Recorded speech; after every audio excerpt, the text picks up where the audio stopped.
need you to find a comfortable space that's not only comfortable. I'm in the goddamn glove, aren't I? I want you to shut your eyes and go there. You want to get nuts? And we'll meet you on the other side. Come on, let's get nuts. I'm talking to whoever's listening out there. Now drink this, son. It'll make you feel better.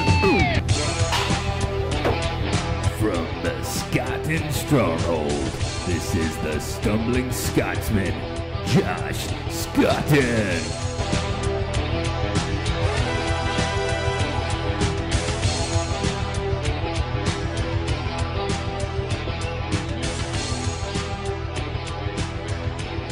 Hey everybody, welcome into this edition of the Stumbling Scotsman. I am your host, Josh Scotten.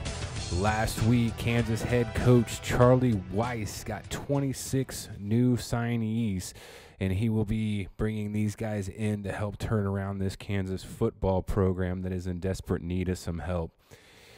Seeing how this Kansas basketball team has been on a 3-game losing streak, I thought this would be a good time to start looking forward and breaking down this Kansas roster heading forward and give you my top 10 recruits who will make the biggest impact in 2013. In addition, we will also be jumping in with Kansas head coach Charlie Weis from when he spoke to the media last Wednesday and see what I will give my opinion on these guys, and then Charlie Weis will give you his thoughts as well. So without further ado, let's start off with number 10. And this is a kind of a curveball to start out. Trevor Pardula and Michael Mesh. Two guys. Yeah, that's kind of cheating, but again, this is my clubhouse, so I make the rules. But these guys are two kickers, and as anybody that watched Kansas football last year knows, that Kansas had a lot of trouble dealing with their special teams when it came to their kicking game. Punting was okay. Ron Doherty was somewhat functional in that role, although he would not turn any heads. But more than shanked punts, there was also a lot of shanked kicks, and that's really what hurt this Kansas team last year. Too many times we saw 4th and 15, 10, 20 even from and goal in the goal line situations, and Kansas had to go for it, needing 15 yards on 4th down inside the 20 or with to goal to go, and that's a bad situation for a team to be in, especially one that lost, a handful of games that many people walked away saying they should have won, and games that were within, 3, 6, 9 points.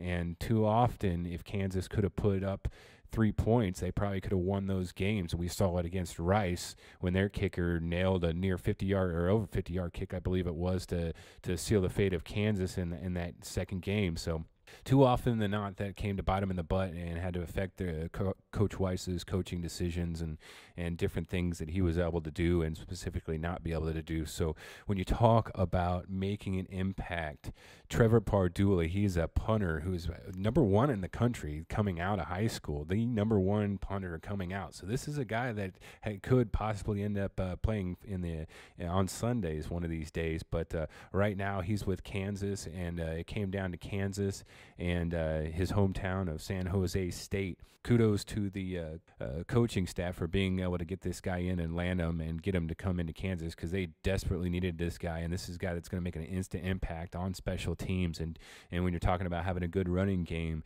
field position is going to come up a lot, and having a guy that can pin him deep is going to be very helpful. And then you also got help in the kicking game with a walk-on here. I know that's kind of surprising, but I think it's only because Coach Weis is honoring the scholarship of Ron Doherty, who honestly I don't see how he can put him back out on the field at this point, and I don't know if you will see him unless one of these two guys struggle. But when it comes to kick, I guarantee you Ron Doherty will not be kicking field goals next year. It'll be either Michael Mess or Pardula.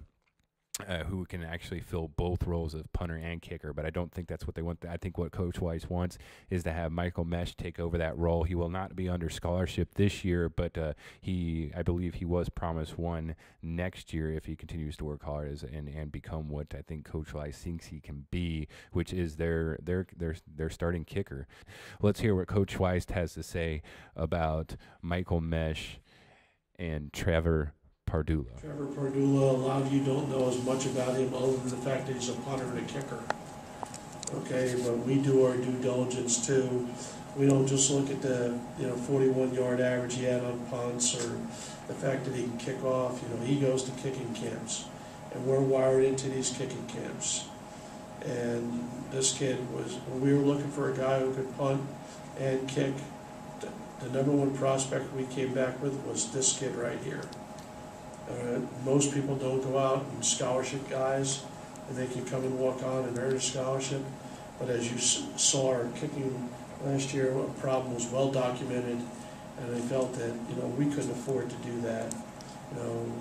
We couldn't afford to come back and not have contenders to improve our kicking game. So I think that we're counting on Trevor to come in here and contend to be potentially one and/or both of those, do one and/or both of those. Michael Mesh was from Hutchinson, okay, and Trinity Catholic. Okay, he is going to play for Coach Rhodes. He is going to come here as a preferred walk-on. He's an All-American type kicker, a great percentage on kicks and extra points and everything else. Now Michael is coming here to win the job as our place kicker. That's why he's coming here. Now, he's not been guaranteed anything, as none of these guys have, but I think that he has a very good opportunity for that to happen. He'll have every opportunity to go ahead and do that. He knows what the situation is, and because he's such a good kicker, and we are only going to scholarship one, and Perdula was it, because I needed somebody with versatility. I told him that, Ron will be here for another year. When Ron leaves, I'll probably replace that spot with another specialist.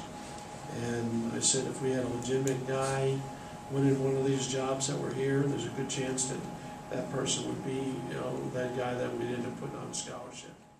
All right. Thank you, Coach Weiss. Coming in at number 9, defensive back Cassius Sindish. This is a guy I am really excited about, a guy I've gotten to talk to several times, and as you'll hear coming up, a guy that I think can be a leader for this defense. Keep in mind, this is a defense that is losing all 4 of their starters in the secondary, Greg Brown and Tyler Patman, 2 corners, and then obviously Greg Brown is a senior, Tyler Patman is transferring, and Lubbock Smith and Bradley McDougald, 2 safeties, also will not be here. When you look at all those guys, you're missing 4 starters, obviously, in that defensive backfield.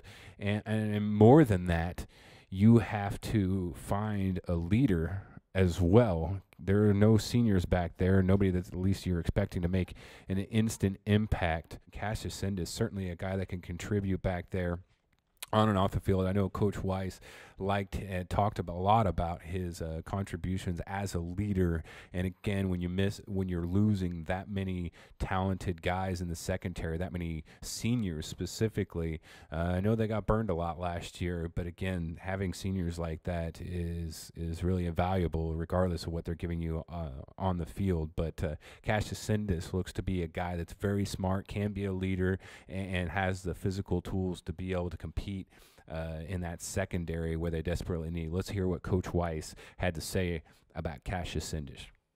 Cassius Sindish, another JUCO prospect, coming in here ranked 59th in the country, playing for Coach Minnick out there at Arizona Western.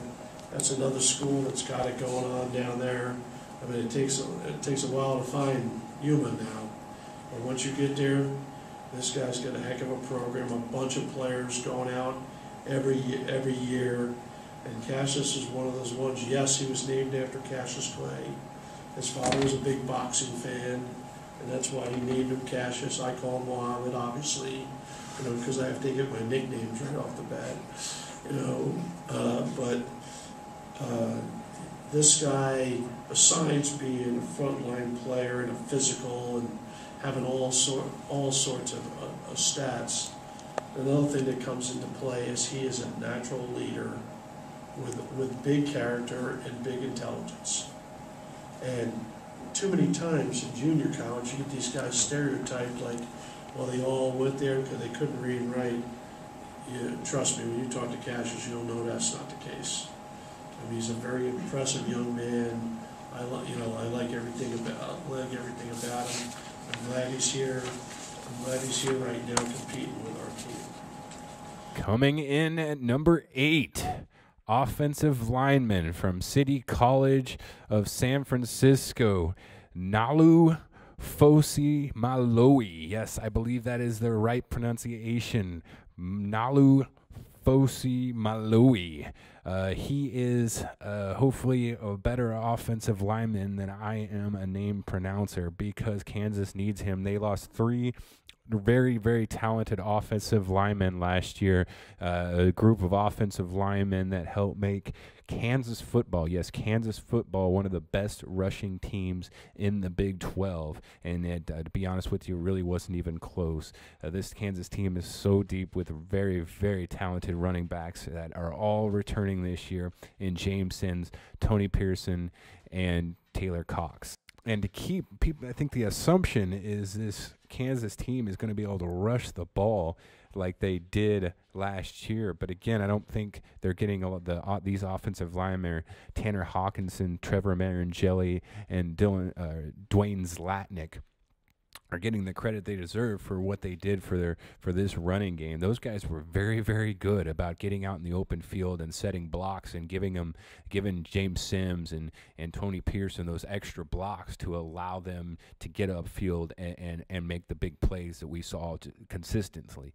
But not having those guys, they have to be replaced. So when we look forward, and a guy like Ngalu Fusi Malaoi is a guy that that can really help this Kansas team right away. I anticipate him coming in and playing in a guard situation. I do know that he can play center as well. If that does come up, that could be the case. But they've got a guy in Dylan Admire, who was a freshman last year, is coming back. He was Trevor Marangeli's understudy last year. And I think he's a guy that the coaching staff likes a lot. But obviously will have competition, and that is the name of the game. But Fusi Maloi is a guy that will instantly compete for that guard and or center position.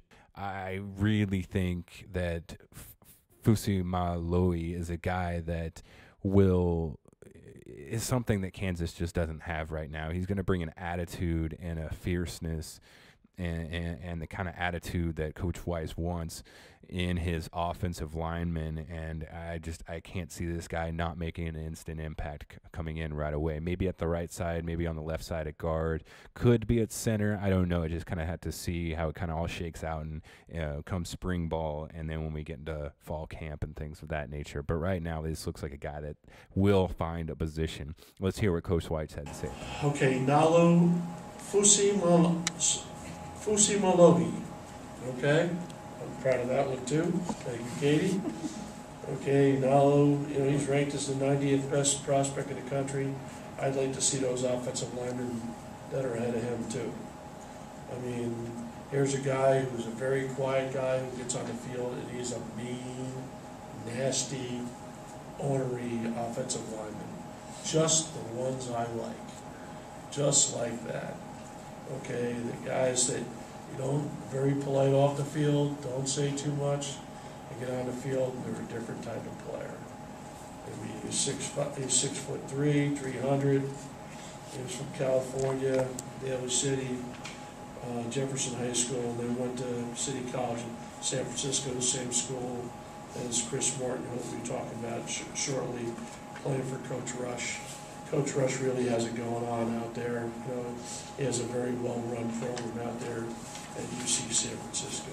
Coming in at number 7, Kevin Short. He's a defensive back coming to Kansas from Fort Scott Community College. This is a guy that a lot of people around the country really liked. And when I say a lot of people, not just other smaller schools and bottom feeders like most people lump Kansas into, but no, this is a guy that a lot of people wanted. Listen to some of these names that were going after this guy late in the game. LSU, Arkansas, Mississippi State, Houston, Louisiana Tech, Syracuse. No, those schools never get any big-time defensive backs, do they? No. This is a guy that has NFL caliber talent, and the best of the best in the country wanted this guy, and Kansas got him. A big part of that was because of defensive backs coach and now linebackers coach Clint Bowen, who Coach Wise started referring to as 5 Alarm, because he was a guy that Kansas really needed. Again, as we talked about earlier, losing all 4 of their starting defensive backs from last year. They needed instant talent, guys with a lot of that can come in and play right away. They got some young guys like Tevin Shaw and Tyree Williams and some other guys that we talked about, but not a lot of senior leadership. And Kevin Short is a guy who teamed up with Cassius Sindish. All of a sudden, despite losing all 4 of their starters, Kansas has a pretty strong and talented and defensive backfield that also has a little bit of experience. Granted, it's JUCO experience, but again, top-notch JUCO play. And so Kevin Short, he's a guy that's a ball hawk that I expect to make a lot of plays. He can also do some things on special teams as well in the return game, so I would anticipate seeing him in that role as well. But again, when you talk about guys that can come in and make an instant impact and start right away, Kevin Short is definitely one of those guys. He comes in rated as the 69th best JUCO prospect by Rivals.com, and also number 6 JUCO prospect at cornerback. So definitely a guy that I anticipate making some big plays on defense, especially with what Coach Dave Campo can do and has proven he can do with defensive backs when he's got the talent. Look at what he got from these guys last year, Greg Brown and Lubbock Smith and Tyler Patman. I mean, these are not guys that are turning heads around the country. Just think what this guy can do with guys like Cassius Sindish and Kevin Short, and guys that have the physical tools to play with the best of the best in the Big 12. And so let's see what he can do with these guys. So let's hear what Coach White has to say about Kevin Short. The recent 5 Alarm fire was Kevin Short. Kevin, was there from over here from, Hazelwood High School, Hazelwood Central High School there in Missouri, and Fort Scott Community College, ranked as the 69th best JUCO prospect. First team All-American playing for Coach Horton. Also a return guy on top of it. Yesterday he had a little bit of cold feet. He was thinking about going to another school, but once Coach Bowen and I had a chance to sit down and talk to him for about 30 minutes, that fire was put out. Coach Bowen, now you can officially call him 5 Alarm. That's his new nickname. I think that once we just got a chance to answer some questions to both him and his mom, that one was resolved. Kevin's now a frontline guy now. You think of the type of corners that we brought in here and the safety depth we brought in here, this secondary, you talk about all those guys leaving from last year. Well, you got a bunch of really good football players coming in here that aren't high school kids that are ready to rock and roll. I mean, they're ready to come in here and get involved. Coming in at number 6, defensive lineman Chris Martin. This is a guy that could have the highest potential of anybody in this signee class, and the only reason why I have him so low, even at number 6, because he could certainly be in at number 1, and a lot of people would put him there. For me, though, Chris Martin is just a big question mark. The upside, as I said, is very high, but the downside could be very low. And through to this point in his career, it has been pretty low. He's a guy that was one of the top-ranked high school prospect in the country. But a couple years ago, things did not go well. He originally committed to go to Notre Dame with Coach Weiss. Coach Weiss got fired, so then he said he was going to University of California, and then very quickly and abruptly he decided that was not a good fit for him, and in his personal life and off the field, so he decided to go to Florida. And that didn't go so well down there. He had an issue with some drugs down there, and then didn't play. And then he went to junior college at, again, one of those City College of San Francisco guys. But certainly a guy with a lot of talent, and a guy that, again, Coach Weiss pinpointed as one of his top targets several years ago when he was still at Notre Dame, and oddly enough ended up being here at Kansas. I've talked to Chris Martin several times, and he certainly sounds like a guy, when you is very upfront about his mistakes that he's made, a guy that doesn't shy away from it and actually kind of embraces it, and seems to have really learned from the things he's done in the past, and doesn't necessarily regret it as much as really seems to have learned something from those mistakes, and seems really eager and ready, and this guy that's got a chip on his shoulder. And when you've got a guy with 5-star talent with a chip on his shoulder, that's usually a really good thing. But another reason why I have him lower on my list is that we've just seen this before. We've seen these 5-star talents that get kind of trickle their way down to Kansas since Coach Weiss has been here, i.e. Dane Christ and another defensive end, Josh Williams, who was one of those fifth-year guys, so it's a little bit different. But a guy that came in last year with a lot of talent and a lot of hype, but just never quite could get going for whatever reason. And is Chris Martin one of those guys? Is he one of those guys that can come in and make an instant impact and live up to that hype and live up to it's just God-given talents, or is he a guy that is going to continue to squander his abilities? Personally, I think he seems to have the right mindset and could come up and be a top-tier player for Kansas, which is why he made my list at number 6, Chris Martin. Here's what Coach Weiss had to say about Chris. Chris Martin, he comes here, 6'4", 260. He's probably a little lighter than that right now. He'll probably be that by the time we play. Coming out of City College of San Francisco. Grandview High School is a little bit misleading because he bounced around his last couple of years of high school. I've been involved with this kid forever. Now he's ranked as the 13th best JUCO kid. He's a pass rushing dude. And as you saw us play games last year, one of the things we definitely lacked was that dynamic pass rushing. Well, he's a pass rushing dude. I've known him since he's a sophomore in high school. He committed to me on this day, his junior year of high school. Then I proceeded to get fired the next year, so he decommitted and went on his entourage of schools that he's been to. But it all came around to him coming and visiting, and me and him sitting down. I know his folks very well, and like I said, he still had a little work to do academically, which just got cleared up, days ago. So he's finally enrolled full time, and we're happy to have him settled in and ready to go. They'll bring some well-needed pass rush to our team.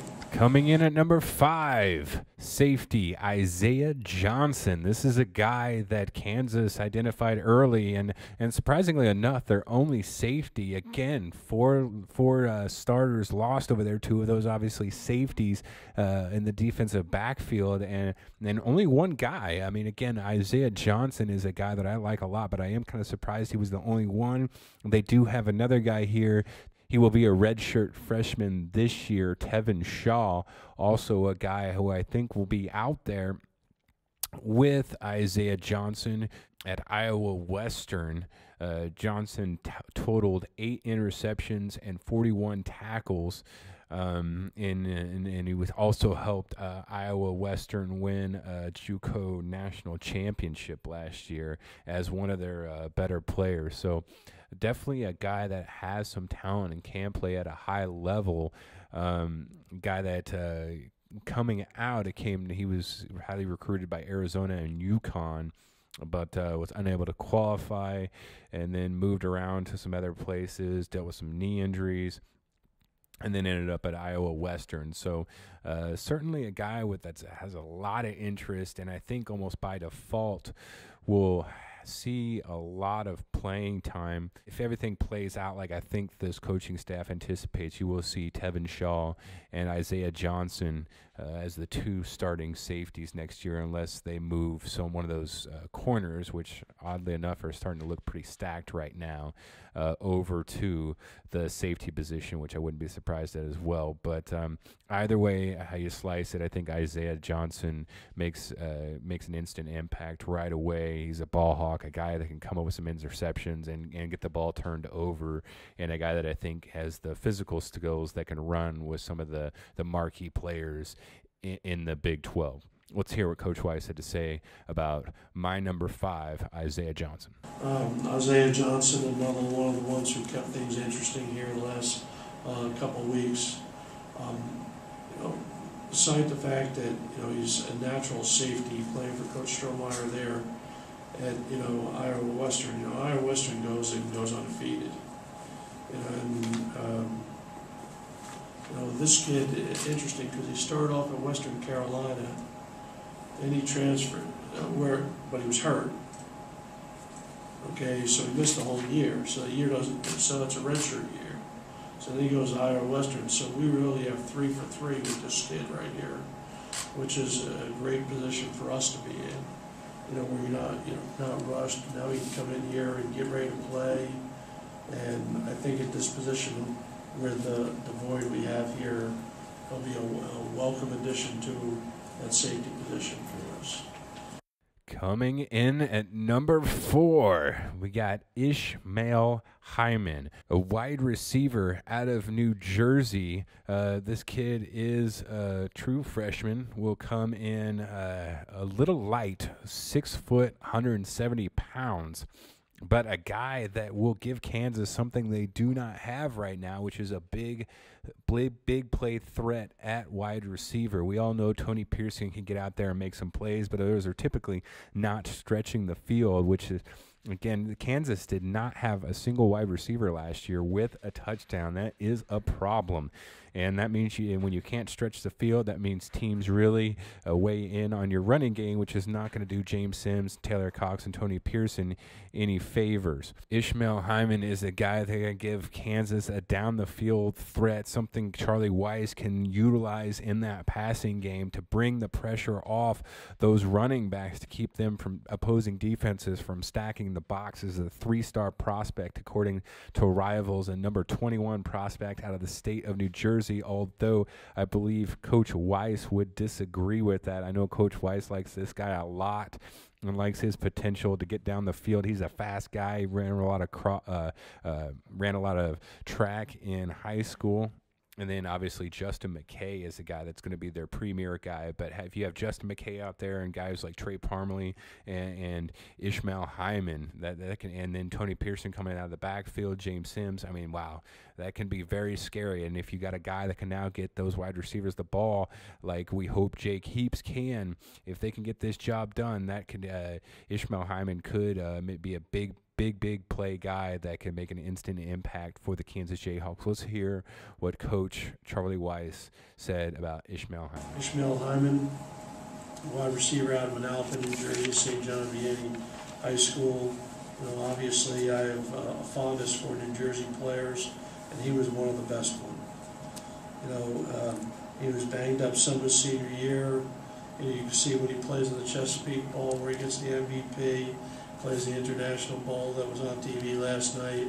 I mean, this guy's got loads of potential. Okay, he's fast. Okay, he can catch.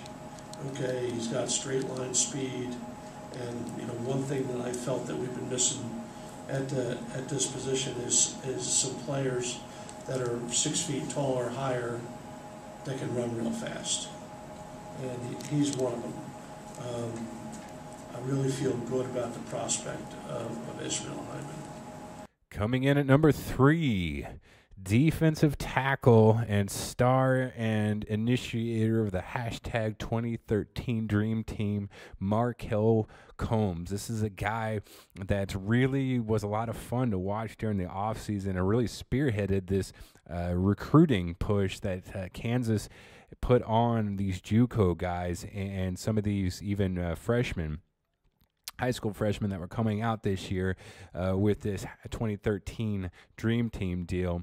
It was just a lot of fun. This guy is going to be a lot of fun for Kansas fans to watch for the next couple years. But besides that, he's also a guy that's ranked as the best JUCO player in the country, and Kansas got him. Defensive tackle. He's going to be right in the middle of that defensive line, and something Kansas really needs to get. The one thing they were really missing last year was a good push up front from their defensive line, and I think now you're going to be able to put some pressure on opposing offenses and try to keep them shake up that timing that so many offenses in the Big 12 rely on, those quick timing, and this is a guy that can get a jump and mess up that timing and really throw some things off that will allow this new group of linebackers and players in the secondary and allow them to take advantage of some of those some of those mistakes that are created by the timing issues that Markel Combs can bring. Again, when you talk about needing to create an identity, this is a guy that this team can really rally around, and this is a guy that can really be the voice of this defense and the personality and the face of this defense, which, again, this team just has not had for as long as I can remember, to be honest with you. And he's a guy that's not going to shy away from being that and playing that role. And I don't know if you will see his name pop up as much as Kansas fans would like to see, and I hope that doesn't turn to people thinking he's not making an impact. But I think if Markel Combs is doing his job, you're going to see a lot of other guys' name pop up, probably more than his. But he may be the guy that is creating much of those issues and starting that havoc up front that is throwing everything off and allowing other people on this team to make plays. So coming in at number 3, Quell Combs. Let's hear what Kansas head coach Charlie Weiss had to say about Markel Combs. My number 1 mouthpiece, Markel Combs. Markel and I hit it off right from the start. You know, he had established a really good relationship with Glasgow, but, you know, he had everybody in the free world recruiting him, and he really loved the process, but he really did a wonderful job for us. Once he jumped on board, he's ranked as the number 1 junior college player in the country, and it's easy to see why. He just dominates games. And they're playing against good players, and it doesn't make a difference who they're playing against. You know, Coach Martinez, this group out there, and we'll talk about Jenkins more here in a little bit, but this guy only played 1 year of high school football. He only played 1 year of high school football. Now he goes to junior college, and a couple of years later, you know, he's rated as the top guy coming out. And I really like this kid, and he did a wonderful job for us in recruiting once he jumped on board. Coming in at number 2, defensive end Andrew Bolton. I know that's going to become as kind of a surprise, given all this star power that's coming in. You say, Mr. Scotsman, why Bolton at number 2? Well, simply because he does something that Kansas does not have, and that is a defensive end, a true defensive end, because truthfully Kansas doesn't really have one. They have several guys that are kind of these hybrids, these defensive end linebacker kind of guys, these guys that can kind of play both positions. Even Chris Martin kind of falls in that role. I think he'll tell you a guy that likes to play a linebacker role, kind of that hybrid. But what this Kansas team doesn't really have is a true defensive end. As you remember last year, Joshua Williams was kind of one of those guys and just never really got going for whatever reason. But with Andrew Bolton, he's a guy that will really, really benefit from having this new and improved defensive line and having a true defensive end that can get off the corner, a guy kind of built in that Dwight Freeney mold. He's a guy that I know Coach Weiss is excited about, who you'll hear Coach Weiss talk about here in just a minute. But he's a guy that when paired with Markel Combs, when paired with a Chris Martin on the other side, when paired with a Ty McKinney or a Jordan Devine, this is a guy that can really make an impact coming off that edge. He's a true defensive end, tall and lean, and can put his hand in the dirt and get off that edge and create pressure from that corner. And that's just, again, another thing that we haven't seen a lot from this Kansas team, or we haven't seen a position like that, or a guy that can play that position here in Lawrence. We've seen guys like Tobin O'Purum, who they try to kind of make this hybrid guy, but again, he's just not, I don't think he quite had the speed to get off that corner. He was a powerful guy. He was a mauler guy, and I think the same can be said with Josh Williams, but he wasn't quite the guy that really quite had the speed to get off that edge. And I think Andrew Bolton is a guy that has both. He was the perfect combination of both. He's got strength. He can battle down there. He can be impressive against the run, but he can also get off that edge and get after the quarterback from that side position. And for that reason, he is my number 2 guy, Andrew Bolton. Let's hear what Coach Weiss has to say. This guy, when he gets here, you will be really, really excited to see what you're looking at. I mean, he's ranked as the 91st player in the country. I want to see who the other ones are. If he's 91st now, some of them are on my list, of course, but I'd like to see 90 players that look better than this guy. I'd have a tough time fathoming that to happen. So Coach Murphy and his whole entourage down at Hines did a nice job with him and to Darian. We'll get to Darian in a little bit. 6'3", 280, and he's every bit of that 280 now. And he's not a tackle. It's kind of be fun to watch a real end playing end. You know, it'll be interesting. All right, the moment you've all been waiting for, my number 1 recruit who will make the biggest impact in 2013. Who else? You probably know his name and get ready to keep hearing it. Marcus Jenkins Moore, linebacker. He's a guy that I know Coach Weiss is very, very excited about, and a guy that pretty much everybody in the country wanted. Listen to this list of people that wanted Marcus Jenkins Moore's services: Arizona State, Arkansas, Kansas State, Ole Miss, Oregon State, Purdue, Texas A&M, and Texas Tech. Yes, Kansas beat out all those teams. Arkansas. Man, and when's the last time you could say that Kansas beat out Arkansas, Ole Miss, even in like a huge crop of recruits they had, and Kansas got this guy. And the reason why everybody wanted him is because he's a space eater. He's a linebacker, can sit in the middle of that defense and go sideline to sideline. That creates a lot of havoc when you're an opposing offense trying to account for this guy, especially, as we said, if you're getting mauled up front with guys like Markel Combs and guys on the ends like Andrew Bolton and Chris Martin, and then you got our other linebackers like Ben Heaney and Samson Five Feely. And you add in these guys, and all of a sudden this defense is very potent. And then you have to account for a guy like Marcus Jenkins Moore, who can move around and do all sorts of different things and just create havoc back there in the middle of the defense. I think when you look at a guy like Marcus Jenkins Moore, he gives you an opportunity to do a lot of different things on defense and kind of allow him to wander. And I think that's what he's going to do best, is just kind of using his instincts and using his skills and his speed to kind of get back, and his instincts to get to the ball. And I think if Marcus Jenkins Moore could come in and understand what Dave Campo is asking him to do and fit into that role, I don't know how his stat line is going to end up at the end of the year, but I got a feeling it's going to be pretty good. I think you're going to see a lot of interceptions. I think you're going to see a lot of forced fumbles.